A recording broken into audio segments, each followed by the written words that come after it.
hello, and welcome back to Just Talking Business. I am Stephanie Van Bark, and I am a small business owner.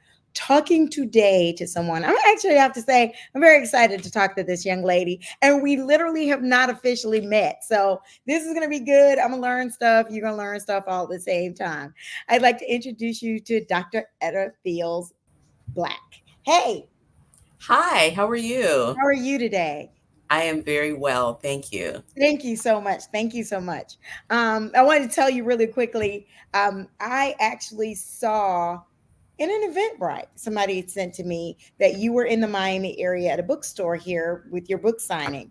And I Mhm. kept looking at the picture. I even put it in my newsletter that I sent out to Historic Overtown. And I just kept looking at the picture going, she looks like somebody I know. And for those of you who know and who've seen me before, you know I talk about my beloved Overtown. That's where I live. And it occurred to me, and all of you will know, Dr. Dorothy Fields. This is her daughter. So I Yes. sent her an email like, are you related to her? She was like, this is my baby. This is my The question is, am I related to baby. To her? her. Hate to say it, but you're kind of right. You're kind of right. Now, are you also an AKA? I am, yes. See, you are right. I talk about that too. All my stars I gush over. So very nice to meet you. Very, very nice to meet you. Thank you, you too. Well, we'll start with who are you and what do you do? Well, I am an associate professor at Carnegie Mellon University in Pittsburgh, and I'm in the Department of History. So I'm an academic historian. I teach the history of Africa and the African diaspora. Mhm. So, Following in the footsteps. yes. Following in the footsteps somewhat. What what I found interesting, you sent me your bio. Mhm. And I definitely from that business side. And again, as most of my audience members can tell, I love talking about the creative industry. And I find it interesting. You've been able to sort of put use entertainment, I guess, as a Mhm. way of educating, Yeah. which is one of those things that I'm actually most impressed with and would love to be able to do in my work. Mhm. How did you get to that point that you recognize that was going to have to be a distribution channel for you to teach? I think I came about it from a slightly different angle. I Mhm. came at it from a historian and a descendant, Okay. and, being trained as an academic and sort of this box is your skill set Hmm. and this box is your audience, your students, your graduate students, your colleagues, people Hmm. specialists in your field. That's your audience. Right. You use these tools to reach that audience. And I wanted to break out of that box. Okay.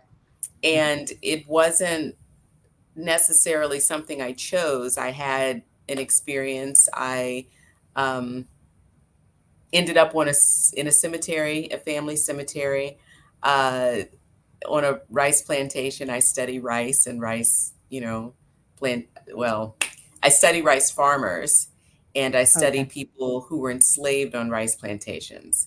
And I'm on this rice plantation where my ancestors are buried. It's also one of the plantations I was studying, Okay. and had quite a emotional experience. And really didn't have the tools, I thought, as a historian to express what I felt. And Hmm. so I looked to the arts, I looked to artists to, as a vehicle, really, to um, heal from that Hmm. trauma, Hmm. and ended up educating people, right? Because Hmm. I was in that space, because I was vulnerable, because I was, willing to write in ways that I hadn't written before. Hmm.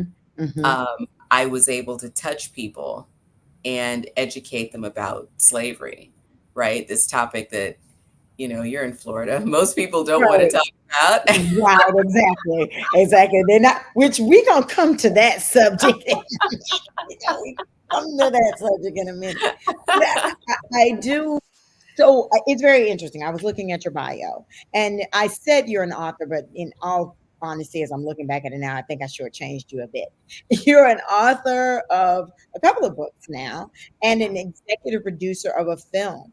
So you really have recognize the need to pivot what would be sort of typical a typical education model to adapt to something greater and larger. What have you found that experience to be like, and why have you found it beneficial? I found it really freeing. Okay. And I should say, I'm executive producer of a project, and the project produced a symphonic work. Okay, so it's music. It's music. It's Okay. music. It's a Oh, new that's cool. symphony about slavery and about rice. Nice. Very nice. I found it liberating, you Okay. know, and I found it to be a space in which I could learn because and when I say learn, I mean learn, for example, the art of creative writing, Mm-hmm. Mm-hmm. which academic historians aren't really trained to do. I wanted to learn how to tell a story, Mm-hmm. you know, and to tell it to different audiences in different ways, not just my students, love my Okay. students, and not just my colleagues. You Mm-hmm. know, I wanted to break out of that box. And before I had that experience in in our family cemetery, I don't know that I knew that that's what I was called to do. Okay. Okay. So that experience was really, Opened up yeah, a it window of really opened opportunity. up. It was the beginning of opening up. It was a process. Right. Um, and I find that as a creative nonfiction writer, Mm. that this is how I can really touch people. And that when I touch people, then I'm really educating them. And so I would imagine that when you write works like this or create works like this, the automatic target market is in the academics or folks who are historians. What specifically have you done in terms of marketing to try to get it to other audiences? Mhm. And who have you been most surprised that you've captured their attention? Well, for my new book, my audience was not academics. Okay. Cumby is a trade book. Cumby is published by a trade press, the trade division of Oxford University Press, which is separate than the academic division. Okay. Um, Oh, nice. Interesting, actually. I, what did I do? Did you ask what did I do differently? Yeah. Are you doing anything differently to really target or attract? So, when you decided to sell this book, did you go specifically to a trade um, down that road to target that Mhm. audience, or what have you done to really open up to different audiences that you would not have before? Yeah, so I went specifically to find an agent, and I Okay. was shooting for a trade press. I didn't know if I was going to succeed, but that was my goal. Okay. And so the first step to that was to find a literary agent. And that was a process. That was really a process. I've never written a trade book before in my life. Of all the trade books I read, you know, when you see the finished product, you have no idea how it actually gets put Exactly. together, you know? That's why I Um, admire artists. I do. 'Cause you don't know half of what's going on behind the scenes. exactly, exactly. So, but I figured if I had the right agent, they would help to guide me. So that was Okay. step one. And in order to get an agent, I had to write a book proposal, which was different than what I had ever written before. I had to write Mhm. 2 sample chapters again you know, it was a process of learning to write differently. It was the process of learning how to um, tell a story, to Uh-huh. write a narrative versus writing an argument. Right, Academic right, historians write arguments based on evidence. right. Here now, I want to write a story. Um, So just to think about my writing and execute my writing totally differently, I went to I took creative writing classes. Mm-hmm. Um, the ones that I think were most transformative was the Hurston Wright Foundation in Okay. Washington, D.C. Yeah. My kids will tell you I went to summer camp in D.C. for 2 weeks. Mommy's gone for 2 weeks. Mommy's going to sleepaway camp for 2 weeks. Exactly. Come back home, but Pack my sleeping that's bag, hilarious. That is hilarious. So I had to change the way I thought about writing, and I Mhm. had to learn to write in a way that to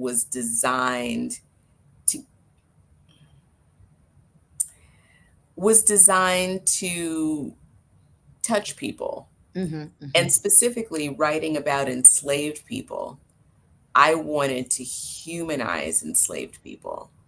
I wanted to write about them in a way that we could see them as our Mm. mothers and fathers and grandparents, aunties, uncles, sisters, brothers, and the cousins. Right. Your Right. Whether you like them a lot, whether they're your favorite cousins. I get it. exactly. But that's exactly what I think entertainment can do. Is really tell a story in a way that's very different. Why don't you think that has become sort of the how we're operating, or do you think that's the evolution of where we're going to now when it comes to subject matters like that are more educational, more fact-based, more argumentative based? Do you think we are really trying to transition into more storytelling? I think in some ways we are, because people, I think, and I think there's studies that will support this, tend to respond better and be more accepting and willing to change when they can relate, Right. or when they think they can relate to a person or to a situation. Right. Agree. And when you're dealing with something like enslavement Hmm. that took place, a long time ago, Right. to people who, and it's just a situation that I think in our 21st century thinking Right. we seem so far removed from it. Um, so to find those elements to which we can relate, people can relate to today, Hmm. and Hmm. use them to help readers today to understand more about the lives of the enslaved. So let's talk about that pitch then, because I can imagine you said it was a process to find a agent who would basically embrace what you were trying to do. Um, of course, you had to sell them on this idea of I want to write a book about slavery, which is probably not one of those subjects that people feel is sellable. Right. So how what argument are you able to craft around something like that to even get your foot in the door to get to print and on the shelves? Yeah. So this was my pitch actually was about Harriet Tubman. Oh wow. Okay. The book is about Harriet Tubman and the Combahee River Raid. So it's about her Civil War service Okay. for the U.S. Army Department of the South. It's about this chapter of her life, which is really the least known Okay. of this legendary life. So that was the pitch, Hmm. but it was like Harriet Tubman and the Freedom Seekers, right? It's like Right. Harriet Tubman and the Freedom Seekers, Harriet Tubman and the Freedom Seekers, like Gladys Knight and the You can Pips. float right underneath there. I want you to get them, Exactly. but Terry. That's a good pitch, though. I mean, Yeah. because that's definitely an easy, digestible story that people, it's very rah rah. Everybody, was interest. There was a lot of interest in Tubman, Mhm. Now, they weren't necessarily interested in the way I wanted to write about Tubman, because I didn't want to write another biography. They were like, well, oh, yeah, yeah, yeah, we need another. I was like, no, wait, wait. You forgot the Freedom Seekers, right? This That's a is whole not other thing. just a All right. biography about We got Harriet the first Tubman. story. We got some She Oscars has over a here for that. band, Let's do the right? other She's one. not a solo artist. She's got a band. There's more to her. Yes. There's more to her. Which could eventually, I mean, the way I'm envisioning it, it could eventually be a movie. So this could be a tool that could really go further. Um, So the book that you went, I mean, I'm sorry, the bookstore that I saw that you went to, if I'm not mistaken, is the bookstore in Coral Gables that houses and showcases a lot of banned books in Florida. hmm. Um, I've been intrigued by the publishing industry. It's really over the past 10 years has had a really wild transition. I was in Orlando or Melbourne this weekend and saw a bookstore, Barnes and Noble, and I found myself shocked that I even found a bookstore. I was like, wow, that's a real bookstore there because we've transitioned everything to Amazon, online. It's so accessible and at your fingertips, but now we're embarking upon banned books. So how have you as an author and a creator had to rethink, if not your messaging, your sales? How am I going to really get this to the masses when I've had to pivot, or I'm having to pivot from regular ways of operation? I don't know that I've pivoted. Okay. Now, I don't know that I'm banned yet. So we won't say nothing. I actually hear it's very good for book sales. So, Actually, that's true. That's very true because right now in our chapters down here, we're all like, "Don't buy all the banned books," and they're giving them out to kids. So our bosses are saying you exactly, mind as well. So exactly. yeah, that's true. But Um, my strategy has always been, and I guess I honed this with Requiem for Rice, which is the symphonic work, and I wrote the libretto, and John Wineglass, composer, wrote the original score. mhm, My strategy has been to, you're talking about this difficult topic. You're talking mhm, about this very divisive topic by nature, right? mhm, Um, to make it beautiful mhm, and to make it, as I said, to turn these enslaved people into real people, mhm, right? People we can identify with. Um, and to try to recover their voices. mhm. So what I find is that when I do that, even the most conservative Floridian, I'm sorry, y'all. Well, we're in Florida. I don't know what to say. I keep having to apologize for stuff. I don't agree. or South Carolinian, Mhm. We're not the only one. you're not the only We're not the ones. only one. In fact, there's a whole, Right. whole region I just keep apologizing. I'm sorry. that people, black, white, conservative, liberal, old, young, male, female, Mhm. they feel it, Yeah. Yeah. right? And Yeah. they identify and empathize with these characters, and to see what happens to them through the course of their lives, right? During the antebellum period, when they're enslaved on 7 rice plantations, and we learn about them through the slave transactions, how they were bought and sold and bequeathed Mm. and mortgaged and given away. Wow. and how their labor was exploited, to build this commercial rice industry in South Carolina, which made these planters some of the richest in the US South. And then the Civil War starts, Mhm. right? Right. And we also see how their community forms. And it's a community that cuts across age, and it cuts across plantations, it cuts across the river.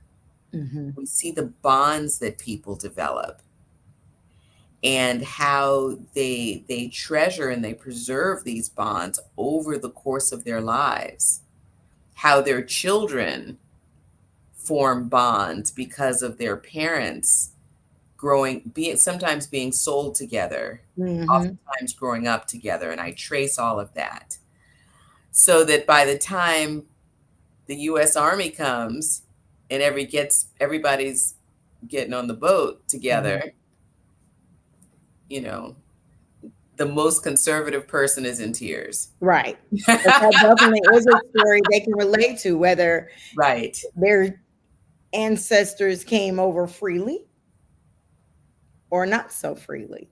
That's right. The identity of being with family. Exactly. Um, so let's see. So you are, let's, if you don't mind, I'd love to talk about. I've talked to some past authors who their chain of distribution has been through Amazon. Sounds like to me you definitely have a different chain of distribution because you are working with Oxford. How is that process? Is it very similar to online sales? Is there a real focus on online sales or putting books in bookstores or putting books in certain places? Mhm. How does that sales process work? And you don't have to worry about dollars and cents, but just, Mhm. you know, you've got a book, you turn it over. How does it get into the world? Yeah. So the publisher has handled much of that. The book is available wherever you buy books, so Amazon, Barnes and Nobles, Okay. as well as independent bookstores. Okay. So I have steered people toward the independent bookstores like Books and Books in Miami, Mhm. um, because, and I've steered them towards the ones that report their sales to the New York Times. Okay. Okay. So there is a very intentional strategy there. Yes, there Okay. is a very intentional strategy, but ultimately, what's most important is that people get the book, Right. right? And I think there are those of us who are so accustomed to just putting things in our Amazon cart Right. that I don't want to lose any of those people. Right. So if that's your thing, definitely, Go through go that. that route. Okay. But if you can support your independent bookstores, and bookshop.org is also an easy online way to order from independent bookstores. Okay. Now let's talk a little bit, if you don't mind, about the symphony. Yeah. That's a whole different thing. And something I completely don't understand from a business point of view. How does one come about being involved in a symphony? And are you musically inclined, or you just, that was just a passion and you had a connection in that way? I am I am probably not musically inclined. Okay. I am musically appreciative of those who are inclined. Right, right, right, right. Gotcha. I grew up playing classical music. I was a flautist in high school and through first year in college. So I have an appreciation, for classical music. Um, Looking back, it's hard to say how I ended up in the classical music genre. Mm-hmm. Mm-hmm. I had the experience in the cemetery. I wanted to write, I wanted to do something, and I wanted to write something because that's actually how I express myself, I Mm-hmm. guess, or how I'm most comfortable. Um, and I started talking to artists, Mm-hmm. and in talking to people, I was introduced to composers. I was introduced to um, artistic director of the symphony, the all black symphony in Charleston, um, The Color of Music. I was introduced to a number of artists, Julie Dash, the filmmaker. Oh, okay. And I'm the kind of cook who tends to work with what I have. And sometimes you can get out to the store and get more, and sometimes you just have to cook what's in the kitchen. Right. I got it. Let's roll with this. I got some attention. People want to go with this. Let's go with this. Me too. So, you know, I went with it and I wrote the text, right, on which the symphony is based.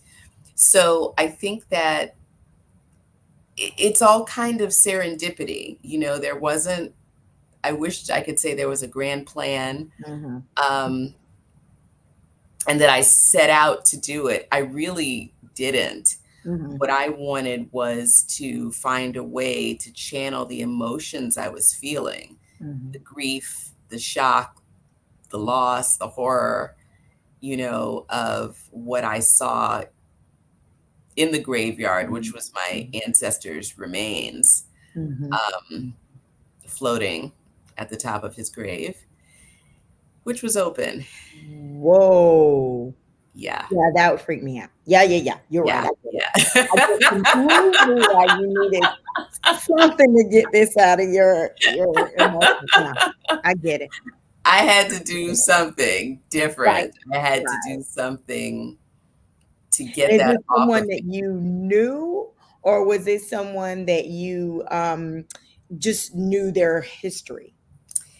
It I actually didn't know anything about him, but I was pretty sure he was a family member. Okay. And I'd gone to that cemetery looking for actually the other side, my paternal grandfather's side of the family, Okay. and ended up finding this grave from the paternal grandmother's side of the family. Yeah. So I did not know him. He died before I was born. Okay. But Okay. But I still, looked at the last name and I knew he was family, yeah. you know, and I knew that we had uh, we had left him behind. Uh-huh.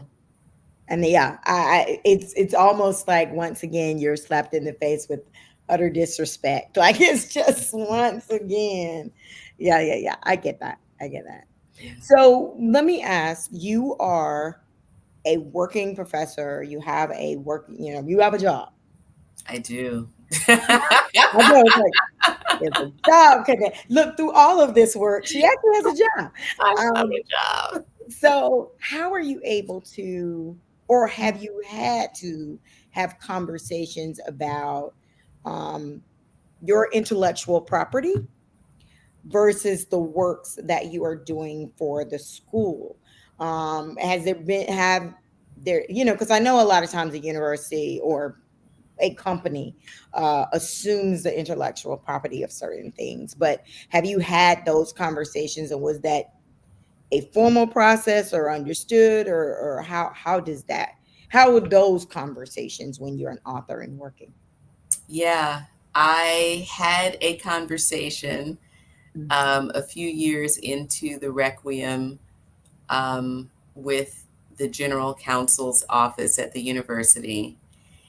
And I can't even remember how we got to this conversation. I can't remember what happened to precipitate me getting an email from general counsel to say that we were going to have a meeting to talk about the Requiem.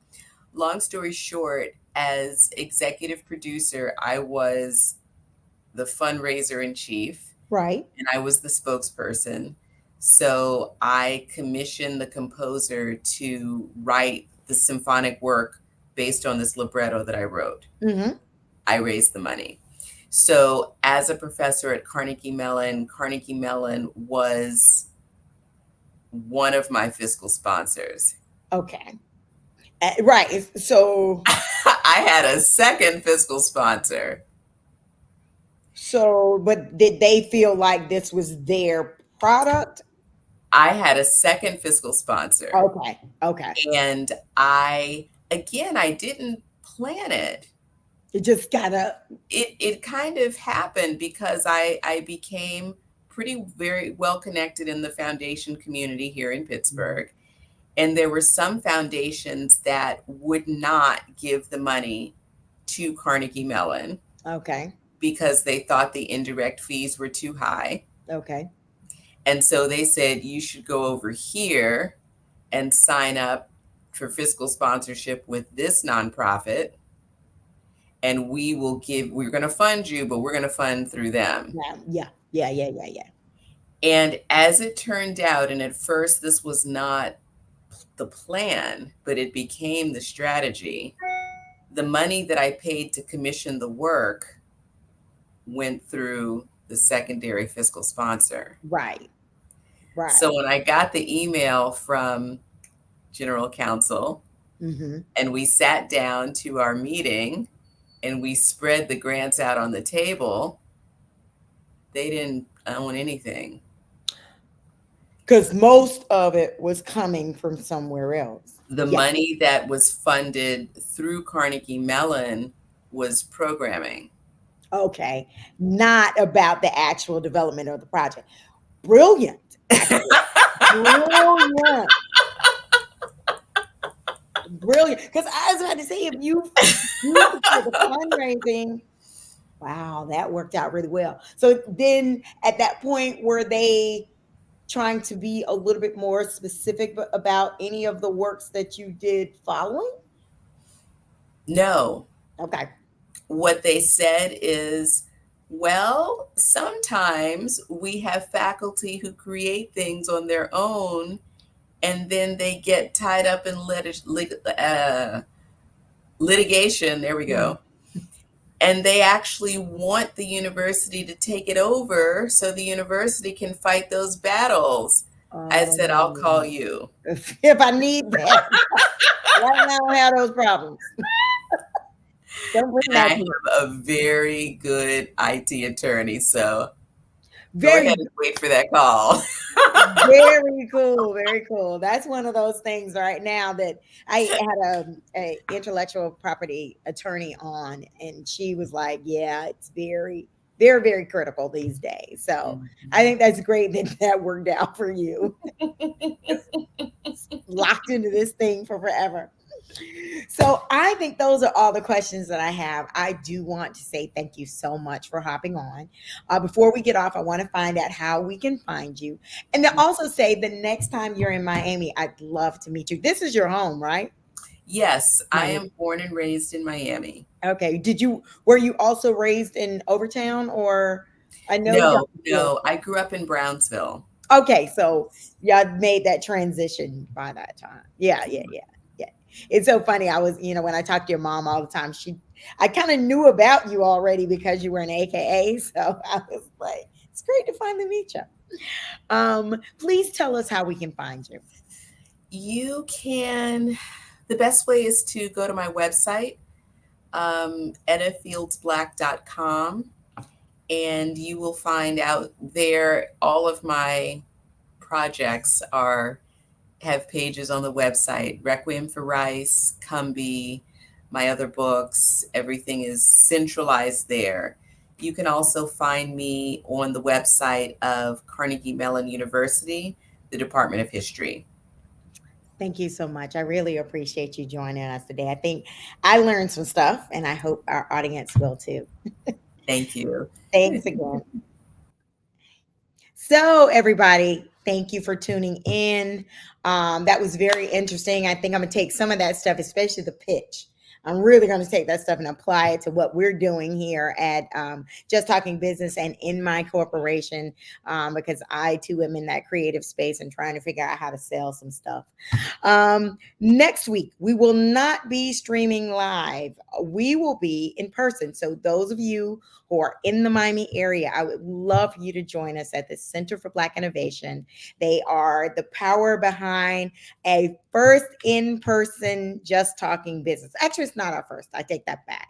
But this is going to be a spin-off show. We are talking to business owners who've been able to create $1 million or able to generate $1 million from scratch, $1 million business from scratch. So you don't want to miss that. You definitely want to be able to learn more and more about how to really build your business. So thank you again for tuning in. We will see you next time. And au revoir. Is that right? Bye.